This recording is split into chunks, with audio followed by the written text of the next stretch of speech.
Salut et bienvenue dans un nouveau tutoriel. Dans ce tutoriel,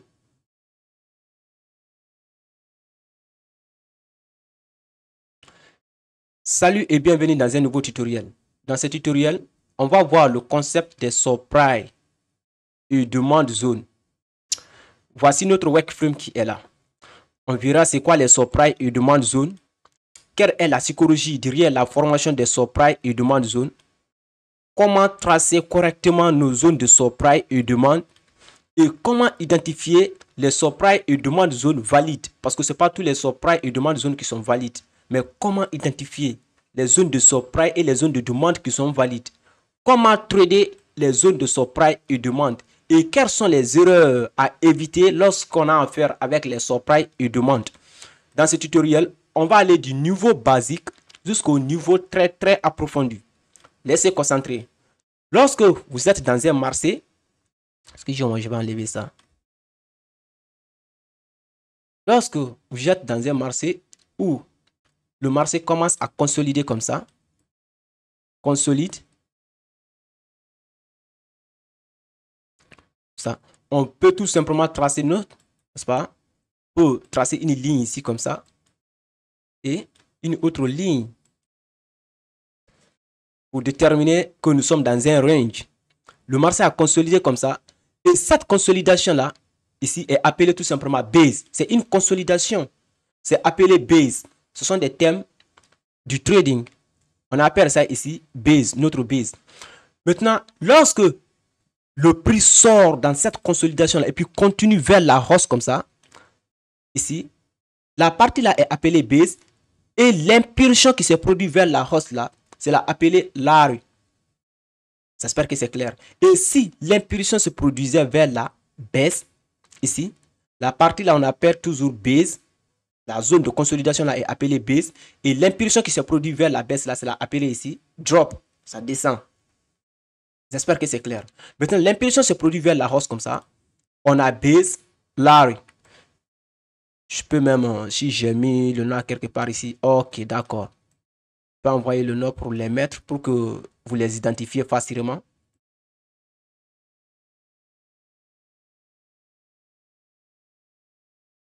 Ici, on a large. Ça veut dire que ça monte. Après seulement la consolidation. Ici, l'impulsion s'est produite vers la hausse. Et maintenant, ici, dans l'autre cas ici, si on a la consolidation comme ça,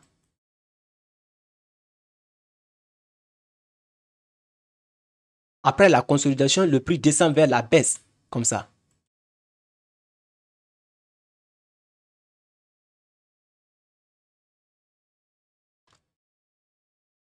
Après cette consolidation-là, le prix est descendu. Maintenant, ici, c'est notre zone base toujours. Ça, c'est base. Et ici, c'est drop. Parce que drop, tout simplement, signifie descendre. Ça baisse. Et vous voyez. Maintenant, ici, base, large, base, drop. OK. Maintenant, vous pouvez voir que, n'est-ce pas, dans un time frame supérieur, vous verrez que les zones comme ça, vont représenter quelque chose, vont donner quelque chose comme ça. Cette zone de consolidation là va se présenter comme ça, avec une seule bougie et puis l'englobant haussier. Ici aussi, dans un time frame supérieur, vous allez voir, ça va donner quelque chose comme ça. J'espère que vous voyez. L'englobant, n'est-ce pas, baissier. Ce qui est clair ici, il faut savoir que après cette consolidation-là, le prix est monté. Alors, base, l'impulsion vers la hausse, la zone consolidée là, c'est la appelée notre demande zone. Pourquoi? Parce que tout simplement, après la consolidation, le prix est monté vers la hausse. Alors, ici, c'est la appelée notre demande zone.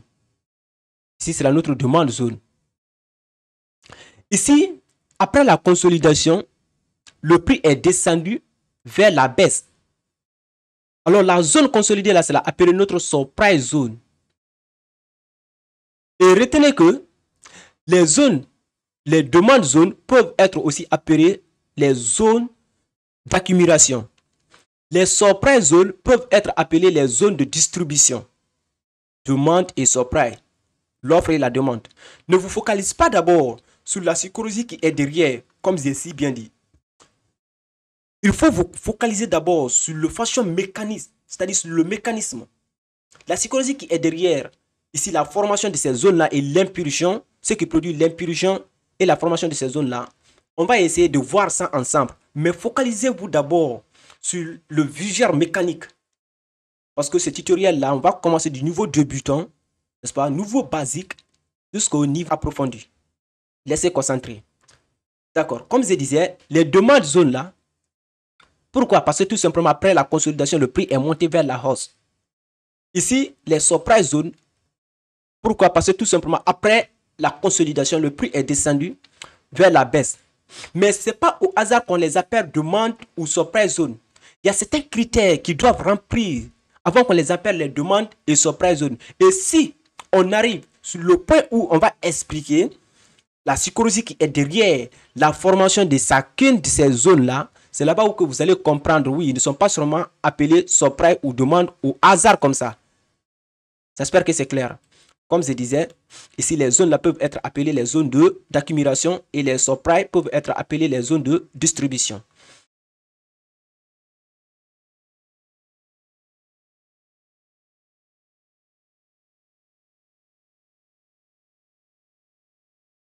Après avoir comprendre ça, base, Larry, base, drop. Quand on vient en bas ici, vous voyez, on a ici base, Larry, on a base ici, on a Larry, base, drop, base. Maintenant, si vous regardez ça très bien, je m'excuse, si on regarde ça très bien, n'est-ce pas? On a base ici, Larry. Larry, ça monte, l'impulsion se produit vers la hausse. Base, drop, drop, l'impulsion se produit vers la baisse. Maintenant, ici, parce que l'impulsion se produit vers la hausse, comme j'ai expliqué en haut là-bas, ici, ça sera maintenant notre demande zone. Ici, c'est notre demande zone. Et ici, ça sera notre surprise zone. Ici, c'est notre surprise zone. Pourquoi? Parce qu'après l'impulsion, après la consolidation, l'impulsion s'est produite vers la baisse. Maintenant, notre troisième zone là, c'est la appelée comment? Notre troisième zone là, comment on va appeler cette zone là? Comment? C'est une surprise zone, c'est une demande zone. Je vous donne 5 secondes, n'est-ce pas, à réfléchir sur cela.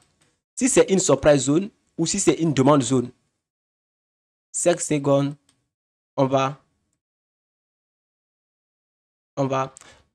D'accord. Ici, on ne peut pas d'abord donner un nom à la partie consolidée là, à cette zone-là. Pourquoi? Parce que si vous avez très bien compris le mot, j'ai dit que si, après la consolidation, l'impulsion se produit vers la hausse, comme ça, alors la partie consolidée là, c'est la appelée notre demande zone. Parce que après la consolidation, l'impulsion se produit vers la hausse.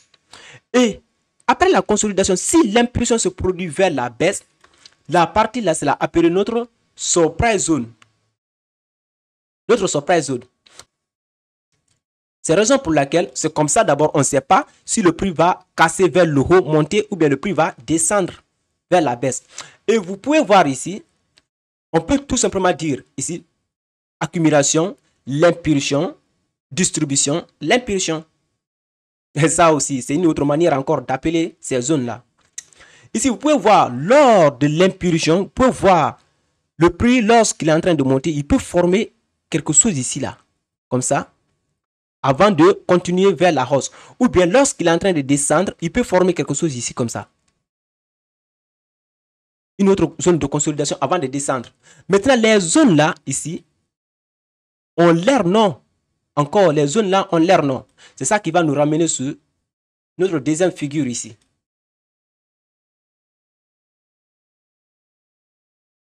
Ici, on a eu consolidation, l'impulsion, base, Larry, base, Larry, base, drop, base, drop. Vous voyez. Maintenant ici, lors au cours de l'impulsion, on a eu quelque chose qui s'est formé ici. Il y a une autre zone, n'est-ce pas? Une autre consolidation qui s'est formée ici. Ici aussi, une autre consolidation qui s'est formée ici. Comment cela appelé les deux zones là? comment on va les appeler? Ici, c'est simple. C'est simple. Si vous avez compris le concept, ici, après la consolidation, le prix est monté. La partie là est appelée demande zone. Ça, c'est notre demande zone. Si je peux même mettre ici. Ça, c'est notre demande zone. Ici.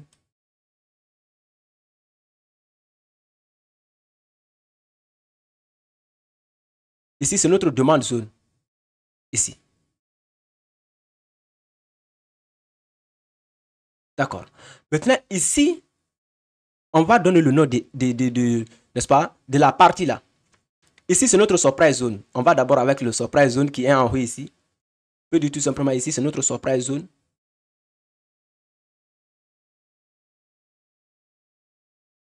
Surprise zone. Ici, c'est un pattern de continuation. C'est un pattern de continuation. Le prix est en train de monter comme ça ici. Donc, je vais enlever ça.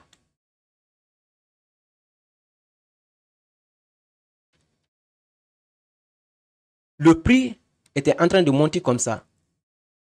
Comme ça. Arrivé à un point, le prix se repose.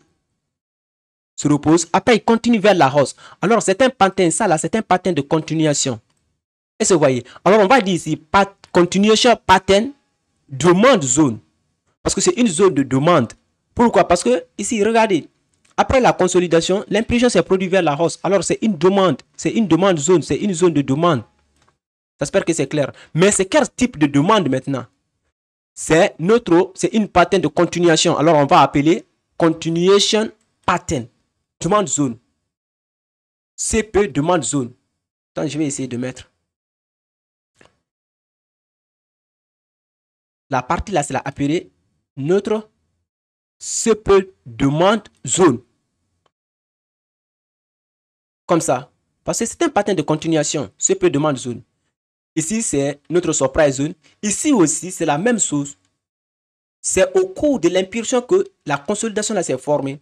Alors, on va appeler ici CP au lieu de mettre... Oh, je m'excuse, je n'ai pas mis CP demande zone. N'est-ce pas? Ici. Mais CP demande zone. Oh, ok. Maintenant, ici aussi, c'est la même chose. Ici. Au cours de l'impulsion, ici, il y avait eu une autre consolidation. Au cours de l'impulsion. Alors, la partie là, comme après cette consolidation, le prix est descendu, on va appeler ici notre surprise zone, mais CP surprise zone. Parce que c'est un pattern de continuation. C'est un pattern de continuation. Le prix était en train de descendre, arrivé à un point, il se repose. Après, il continue vers la baisse. Quand je dis il se repose, je vous explique de façon mécanique. Oui, de façon mécanique. Comprenez de façon mécanique d'abord parce que ce tutoriel, on va aller jusqu'au niveau approfondi. Ici, après la consolidation, le prix est descendu. Alors ici, c'est appelé notre surprise zone. Mais quel type de surprise zone? Parce que c'est un pattern de continuation, on va appeler notre CP surprise zone. C continuation P pattern surprise zone. C'est notre CP surprise zone. D'accord. Maintenant, comment sont formées ces zones-là? Les zones-là, comment ils sont formés? Les zones de consolidation et les zones d'impulsion. La consolidation, là, il est formé comment? Et l'impulsion, là, il est formé aussi comment? Ici, on va aller sur la formation des zones de consolidation et des zones de l'impulsion. Quand je dis consolidation, comme vous le savez déjà, et l'impulsion, c'est ça. La partie comme ça. Après la consolidation, comme ça, l'impulsion soit vers la hausse ou bien l'impulsion soit vers la baisse. Vous allez voir que ici, avant d'abord de parler, n'est-ce pas? Avant de parler d'abord de la formation de l'impulsion et de notre zone de base et l'impulsion, on doit d'abord parler des types de bougies. On a deux types de bougies. Oui, c'est très important de le savoir. On a deux types de bougies. On a des bougies qui ont des corps très, très petits comme ça. Ils ont des corps qui n'ont pas de volume comme ça. Ces genres de bougies-là sont appelées les bougies de base, base candles. Vous allez voir, d'autres fois même, ils n'ont même pas de corps. D'autres n'ont même pas de corps. N'est-ce pas? Ils ont des corps, n'est-ce pas, qui sont très petits comme ça. Ils sont appelés les bougies de base. Et de l'autre côté ici, on a des bougies qui ont des corps volumineux. ici. Appelez ici les bougies de momentum, les bougies avec des volumes. Alors, ces bougies-là ici sont appelées les ER candles. Parce que, pourquoi les ER candles? Ce sont eux qui forment l'impulsion.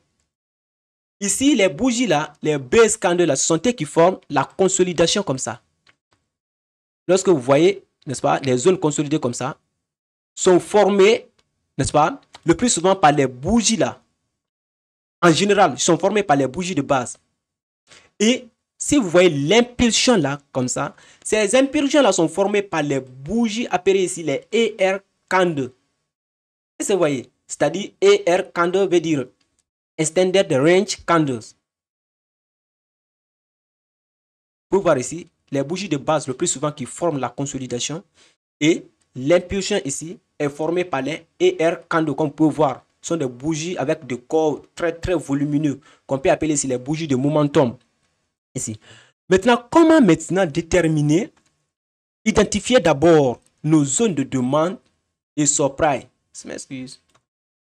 Comment identifier nos zones de demande et supply? Lorsque nous sommes sur un graphique, attends, je vais essayer d'élargir un peu la partie là.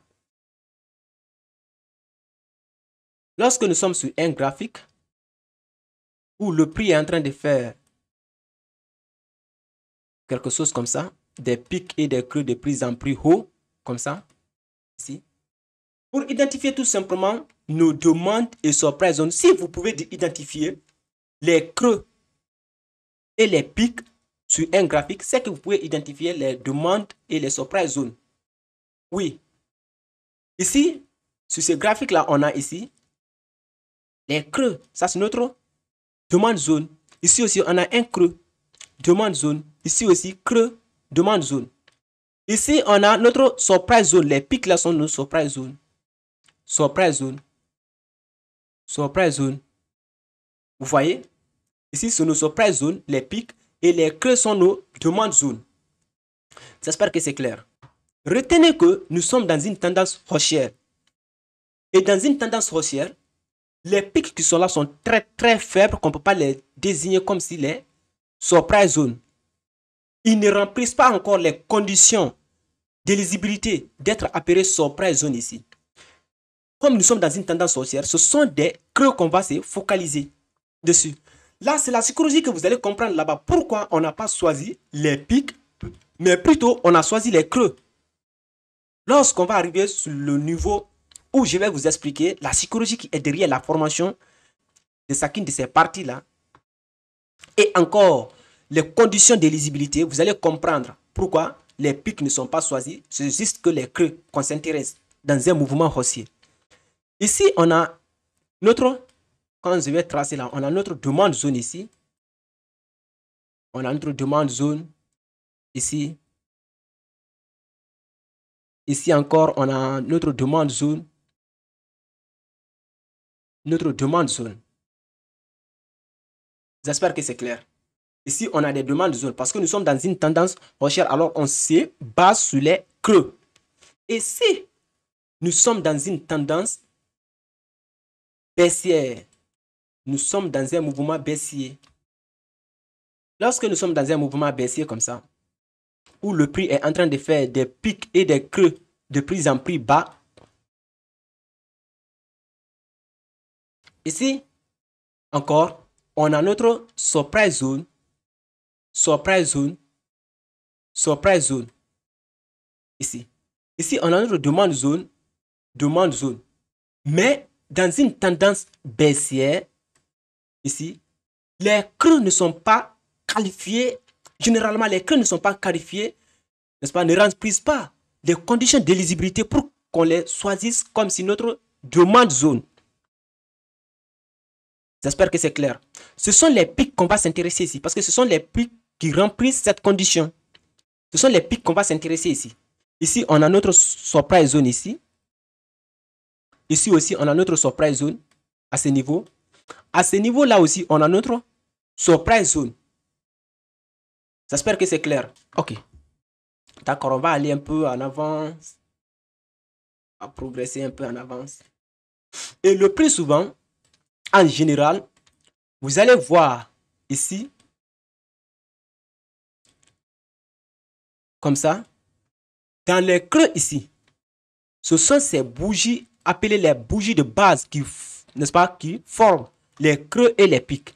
Ici, là.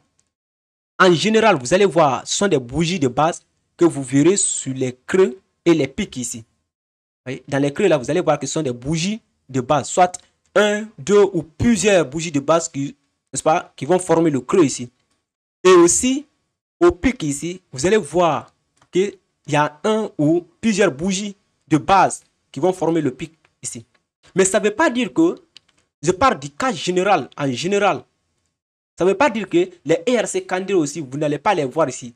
Dans certains cas, vous allez voir les bougies, appelées ici les ERC candles, vous allez les voir, n'est-ce pas, ici au niveau du creux ou au niveau du pic, ici. Ce n'est pas tout le temps que vous allez voir les bougies de base qui vont former les creux ou les pics.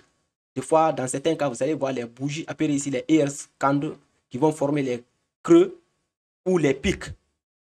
Mais en général, ce sont ces bougies-là, les bougies de base. On va avancer. Maintenant, on va savoir comment tracer les zones de demande et de supply. Comment tracer les supply et les demandes zones. Ça qu'on va voir maintenant. Pour tracer les supply et demandes zones, c'est simple. Comme vous voyez ici, je vais essayer de réduire la taille. Ici, comme vous voyez ici, regardez cette bougie-là qui est en bas ici. Qui est ici là. C'est une bougie de base. Ici aussi, au pic ici, c'est une bougie de base. Ici, au milieu, ici, c'est une bougie de base. Ici, c'est une bougie de base. Vous voyez maintenant, les bougies avec de corps très volumineux là, ici, ce sont des bougies appelées les AR candles, les Extended Range Candles. Les bougies avec de corps très volumineux comme ça. J'espère que c'est clair. Et vous voyez, n'est-ce pas, dans les scénarios ici, dans les figures qui sont là, ce sont sûrement des bougies de base, n'est-ce pas, qui sont là. Ici, au creux, ici, une bougie de base. Au pic, ici, c'est une bougie de base. Ici, aussi, c'est une bougie de base. Au cours du mouvement, on arrive à quelque part, le marché se repose et puis continue vers la hausse. Maintenant, on va essayer de tracer correctement nos zones de demande et de supply. Pour tracer les zones de demande, on se focalise sûrement sur des parties là. Des creux, des pics, n'est-ce pas, des CP demande zone et des CP supply zone. Maintenant, qu'est-ce qu'on va faire? Ici, on va essayer d'abord de tracer. Je m'excuse. On va tracer une ligne à la messe. Vous voyez, c'est une bougie de base qui est là. Alors, je vous ai dit que ce sont des bougies de base qui se forment ici de demande ou de supply zone. Je dis en général. Mais ça ne veut pas dire que les ERC candles, les bougies avec de corps volumineux ne peuvent pas être là, non. Deux fois, dans certains cas, vous pouvez voir des bougies avec de corps volumineux qui sont dans le creux ici ou bien au pic ici. Ou bien au milieu ici. Maintenant, ici, on a une bougie de base. Qu'est-ce qu'on va faire? On va essayer de tracer notre distal line au mètre qui est de plus à l'extrême. On va tracer notre distal line à la mètre qui est au plus à l'extrême ici, vers le bas. C'est-à-dire, on trace notre distal line ici.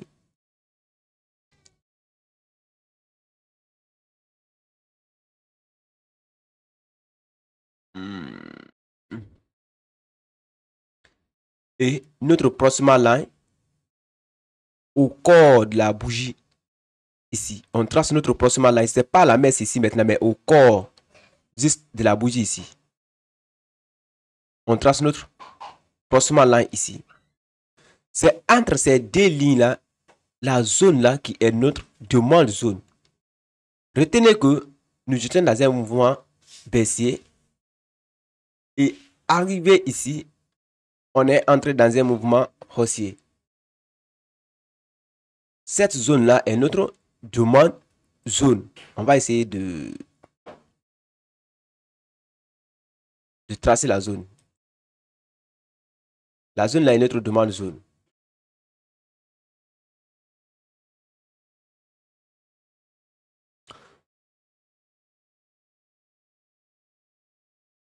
D'accord. Maintenant ici, on va tracer notre surprise zone encore. On trace notre distal line. Cette fois-ci, notre distal line était, n'est-ce pas, la mèche qui était de plus à l'extrême vers le bas ici. Parce que mouvement baissier, on est entré dans un mouvement haussier. Ici, c'est un mouvement haussier, on va aller dans un mouvement baissier. Alors, notre distal line, c'est là ici. La mèche qui est de plus à l'extrême vers le haut ici. On va tracer notre distal line comme ça.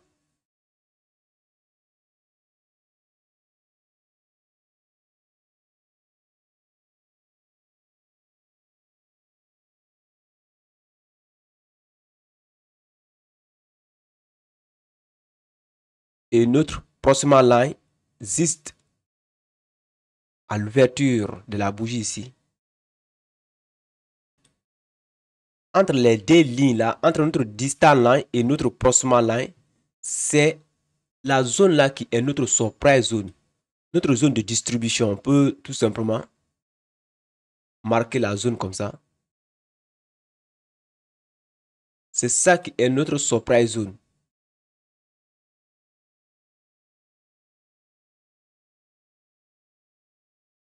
Voici notre surprise zone. Et maintenant, ici, et retenez que, comme vous voyez ici, là, j'ai tracé notre distant line. D'abord, en bas ici, j'ai tracé notre distant line à la mèche de la bougie de base. Parce que c'est cette mèche qui est de plus à l'extrême. Si c'était la mèche de l'autre bougie là qui était de plus à l'extrême, et RC candle là qui était de plus à l'extrême comme ça, je n'allais pas prendre la mèche de la bougie là. J'allais prendre plutôt la mèche qui est de plus à l'extrême, comme ça. J'allais prendre comme ça la mèche qui est de plus à l'extrême. Ici là. C'est ici qu'allait être mon distal line. Et ici mon proximal line. Vous avez vu? Ici encore c'est la même chose. Si c'est la mèche là qui était de plus à l'extrême, c'est ça qu'on allait prendre. Ou bien, si c'est l'autre mèche là qui était de plus à l'extrême, c'est ça qu'on allait prendre comme notre distal line. C'est là-bas où on allait tracer notre distal line. J'espère que c'est clair encore. Maintenant, on va aller dans l'autre cas ici. Dans l'autre scène ici, on va, comme nous sommes dans un mouvement haussier, ici dans une tendance haussière, alors notre distal line, encore, c'est là la mèche qui est de plus à l'extrême vers le bas ici comme ça. Et notre proximal line, c'est là le corps. Ici, c'est la trace au corps de la bougie de base, comme vous voyez ici. Cette zone-là est notre zone de demande, parce que nous sommes dans un mouvement haussier, comme vous pouvez voir ici. Mais c'est notre CP demande zone. CP demande zone. Continuation pattern demande zone. Ici, c'est notre CP demande zone. Maintenant, dans l'autre cas ici, on va faire la même chose encore, mais cette fois-ci, notre distal line, c'est là la mèche qui est de plus à l'extrême vers le haut. Ici. Parce que nous sommes dans un mouvement baissier. Alors ici, on va tracer notre distal line comme ça. Notre proximal line au corps de la bougie. Et d'ailleurs même, cette bougie de base n'a même pas de mèche. Alors on va tracer juste au corps de la bougie ici. C'est cette zone-là qui est notre surprise zone parce que nous sommes dans un mouvement baissier. Alors, ici c'est notre surprise zone. Zone de distribution.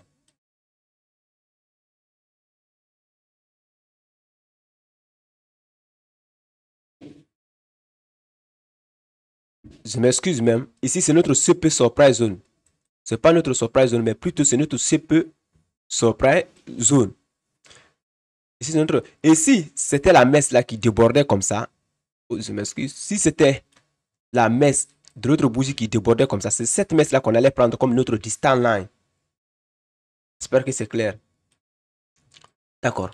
Il faut savoir que on trace les surprises et les demandes zones en se référant, en se basant principalement sur trois choses. C'est ça que plusieurs personnes ne vous disent pas. Ils vont seulement tracer des zones de surprise, de demande comme ça. Mais retenez que tout other block, toutes les other blocks sont des demandes et des surprise zones. Mais ce n'est pas tous les demandes et surprise zones qui sont other block, mais tous les other blocs sont des demandes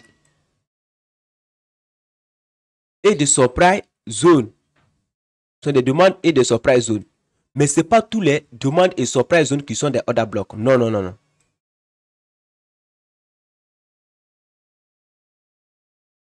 Est-ce que vous comprenez? On peut ici tracer notre surprise et demande zone en se basant, référant tout simplement sur les other blocks. On peut aussi tracer nos zones de demande et de surprise en se basant sur les zones de consolidation. Et je vous ai montré qu'est-ce qu'une consolidation, n'est-ce pas, au début de ce tutoriel. Là, c'est lorsque le marché est en train d'osciller comme ça. Comme ça. Cette zone-là est une zone de consolidation. On peut appeler cette zone-là une zone de base.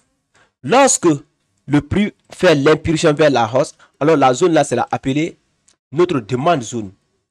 Après seulement la consolidation, l'impulsion vers la hausse, la zone-là, c'est appelée notre demande zone. Et lorsque l'impulsion se produit vers la baisse, comme ça, la zone-là, c'est appelée notre surprise zone. Alors, les zones de consolidation sont nos surprise ou demande zone. C'est-à-dire, on peut déterminer nos surprise ou demande zone en se basant, n'est-ce pas, en se référant sur les other blocs. Ici, on peut déterminer nos surprise et demande zone en se référant sur les consolidations, des zones de consolidation. On peut déterminer nos surprise et demande zone en se référant sur les order flow.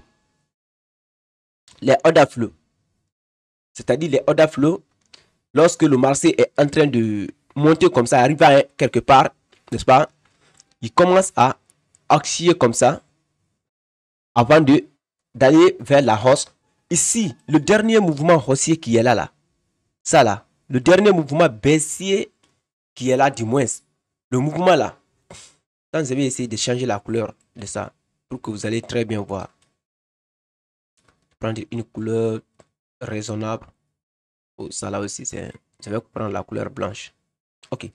Vous voyez ce dernier mouvement baissier qui est là. Le mouvement ici là, ça là. C'est ça qu'on appelle ici notre order flow.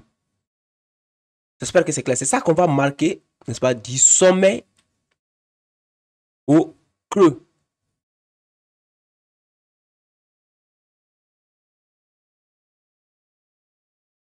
On va marquer du sommet comme ça au creux. C'est ça qui sera notre demande zone ici. Et c'est vice-versa. Dans un mouvement encore baissier, ça ici on appelle bullish order flow. On peut tracer, on peut tout simplement prendre, ça peut en encadre, on tire comme ça. Ici c'est notre demande zone. J'espère que c'est clair. Et aussi c'est vice-versa. Dans un mouvement baissier aussi, vous pouvez voir ça, on appelle ça bullish order flow. Vous pouvez voir lorsque le marché est en train de descendre, on arrive à quelque part, le marché commence à osciller comme ça. Avant d'aller vers la baisse. Ici, la partie là, c'est appelée neutre. Ici. D'ici, à ce niveau-là, c'est appelé neutre. Order flow. Encore. Ça, c'est bearish order flow. Alors, ici est un surprise zone. Ce qui veut dire que on peut déterminer nos surprise et demande zone en se basant aussi sur des order flow, sur des order blocks, sur les zones de consolidation. Ces trois points-là, n'est-ce pas, qu'on se base pour déterminer nos surprise et demande zone. Je vous ai montré comment tracer, déterminer vos surprise et demande zone en se basant sur les order blocks, en se référant sur les order blocks, comment tracer vos surprise et demande zone en se basant sur les zones de consolidation, sur les order flow. Maintenant, ça c'était le premier tutoriel, n'est-ce pas? Le deuxième tutoriel, dans le deuxième tutoriel, je vais essayer de vous montrer quelle est la psychologie, parce que ça c'est notre premier tutoriel. Notre deuxième tutoriel, le lien se trouve en description de cette vidéo. Là, après avoir regardé ce tutoriel, allez-y regarder ce genre, le deuxième tutoriel.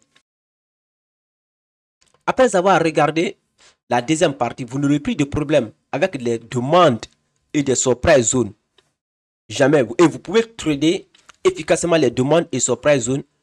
Parce que dans la deuxième partie, ici, je vais essayer de vous montrer, vous expliquer la psychologie qui est derrière la formation des surprise et demande zone. Comment identifier un surprise ou une demande zone valide. Parce que ce n'est pas tous les surprise et tous les demandes zone qui sont valides. Et les erreurs à éviter. Lorsque vous voulez déterminer vos surprise et demandes zone, ou bien vous avez affaire à vos surprise et demandes zone, quelles sont les erreurs qu'il faut éviter? Parce que c'est ça que beaucoup de traders commettent. Là, vous allez comprendre ça efficacement pour être du côté des plus sécurisés. Et encore, vous allez savoir comment trader efficacement des surprise et demandes zone. Arrivez là, ceux qui ne sont pas d'abord abonnés, abonnez-vous à cette chaîne et activez la cloche de notification pour être notifié à chaque fois que je fais une nouvelle vidéo. Et n'oubliez pas de liker. Le lien se trouve en description, le lien de Telegram.